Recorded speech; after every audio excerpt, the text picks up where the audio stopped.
ભરૂચ લોકસભા બેઠક માટે રવિવારે સાંજથી પ્રચાર પડઘમ શાંત થઈ ગયા છે। આજે સવારથી ઈવીએમ તથા વીવીપેટ સાથે પોલીસ સ્ટાફને વિવિધ મતદાન મથકો ખાતે રવાના કરવામાં આવી રહ્યા છે। એસટી વિભાગની બસો કરતાં વધારે બસોનો ઉપયોગ કરવામાં આવી રહ્યા છે। ભરૂચ લોકસભા બેઠકમાં 7 વિધાનસભાનો સમાવેશ થાય છે। ભરૂચ, જંબુસર, વાગરા, ઝઘડિયા અને અંકલેશ્વર વિધાનસભા મત વિસ્તારમાં સ્ટાફની ફાળવણી જિલ્લામાંથી ભરૂચ ડેડિયાપાડા વિધાનસભા બેઠક માટે સ્ટાફની ફાળવણી કરજણ નર્મદામાંથી તથા વિધાનસભા માટે વડોદરાથી સ્ટાફની ફાળવણી કરવામાં આવશે। ભરૂચ લોકસભા બેઠક માટે 1800થી વધારે મતદાન મથકો ઊભા કરવામાં આવ્યા છે। 7મી મે મંગળવારના રોજ મતદાન કરવામાં આવશે। પોલીસ સ્ટાફ તથા ઈવીએમની ફાળવણી પહેલાં વિવિધ તબક્કામાં રેન્ડમાઇઝેશન કરવામાં આવ્યું હતું। આ વખતે ભરૂચ જિલ્લામાં 17 લાખથી વધુ મતદારો મતદાન કરવાના છે, જેમાં વહીવટીતંત્ર દ્વારા જિલ્લામાં 1800 મતદાન મથકથી વિશે મતદાન મથકો મૂકવામાં આવ્યા છે, જેમાં સખી યુવા, ઇકો ફ્રેન્ડલી સહિતની ટીમ પર મતદાન મથક ઊભા કરવામાં આવ્યા હતા। સામાન્ય ચૂંટણી 2024નું આવતીકાલે મતદાન છે 7 તારીખે, જેની તૈયારીના ભાગરૂપે આજે અમારો તમામ સ્ટાફ આજે ડિસ્પેચ થયો છે।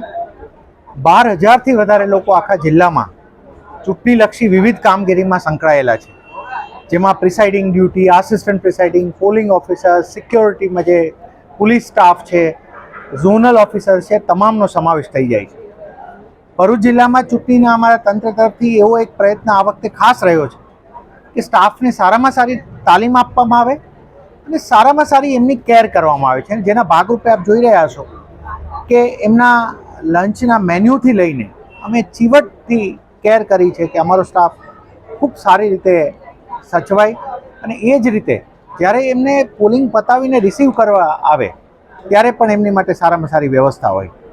આજે શાંતિપૂર્ણ રીતે અમારો સ્ટાફ તમામ હવે ડિસ્પેચ થવાની તમામ તૈયારી પૂર્ણ થઈ ગઈ છે। ઈવીએમ્સને બધું હેન્ડઓવર થવાનું શરૂ થયું છે। અમારી પાસેનું જે લોજિસ્ટિક્સ મેનેજમેન્ટ કહેવાય છે ઇલેક્શનને લગતું, જેમ કે વાહનો છે, એ પ્રકારમાં પણ અમારી સંપૂર્ણ તૈયારી થઈ ચૂકી છે અને વિધિન મે બી 2-3 અવર્સ આપણો સ્ટાફ તમામ બૂથ ખાતે હશે। હું વધારાની એક માહિતી આપને આપું કે આ વખતે અમે સ્ટાફ માટે એ કેર પણ લઈ રહ્યા છીએ કે બૂથ ખાતે એમની વ્યવસ્થાઓ કેમ સારી રહે એ જોવા માટે જિલ્લાના તમામ ક્લાસ 1-2 ઓફિસર્સનો ઓર્ડર કરવામાં આવ્યો છે અને આજના દિવસે જિલ્લાના તમામ ક્લાસ 1-2 ઓફિસર્સ વિવિધ બૂથમાં એમને ડ્યુટી સોંપાઈ છે અને રાતના તેઓ પોલિંગ સ્ટાફ સાથે ભોજન લેશે। એમાં હું પણ કલેક્ટર તરીકે પણ હું કોઈ પણ બૂથમાં જઈને રાતનું ભોજન ત્યાં જ લેવાના છીએ અમારા સ્ટાફની સાથે। Thank you sir. એપીની આગાહી વચ્ચે એક્સ્ટ્રા સુવિધા ઊભી કરવામાં આવી છે મતદારો અને સ્ટાફ માટે। અમે જ્યાં જ્યાં અમારા એવા કોઈ બૂથ હોય કે જ્યાં સીધો રોડ એક્સેસ આવે છે કે ક્યાંય ઊભા રહેવાની બીજી કોઈ જગ્યા નથી, ત્યાં તમામ જગ્યાએ અમે મંડપની સુવિધા ઊભી કરી રહ્યા છીએ। છાંયડો થાય, પાણીની આ વખતે અમે એક્સ્ટ્રા કેર લીધી છે કે જે કોઈ નાગરિકો મતદાન માટે આવે છે એમને પાણી ત્યાં અવેલેબલ હોય ને વિઝિબલ હોય કે પોતાને સીધું એક્સેસિબલ દેખાય કે છે પાણી ત્યાં જ અવેલેબલ। એ જ રીતે અમારી મેડિકલની ટીમને આ વખતે પીએચસી વાઇઝ અમે મેપિંગ કર્યું છે બૂથનું અને એમને બૂથ અમે સોંપ્યા છે અને અમારી ડૉક્ટર્સની ટીમ પણ ખડે પગે રહેશે। સાથે સાથે ORSની અમે સુવિધા ત્યાં બધે ઉપલબ્ધ કરાવી છે, BLO લેવલે પણ કરાવી છે, દરેક બૂથ લેવલે ઉપલબ્ધ કરાવી છે।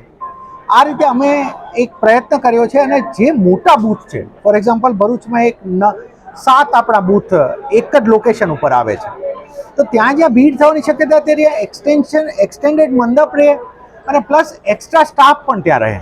આપણે જણાવીએ કે અમે એવા બૂથ આઈડેન્ટિફાઈ કર્યા છે કે જે મોટા બૂથ છે ત્યાં અમે એક્સ્ટ્રા સ્ટાફ પણ આ વખતે આપી દીધો છે।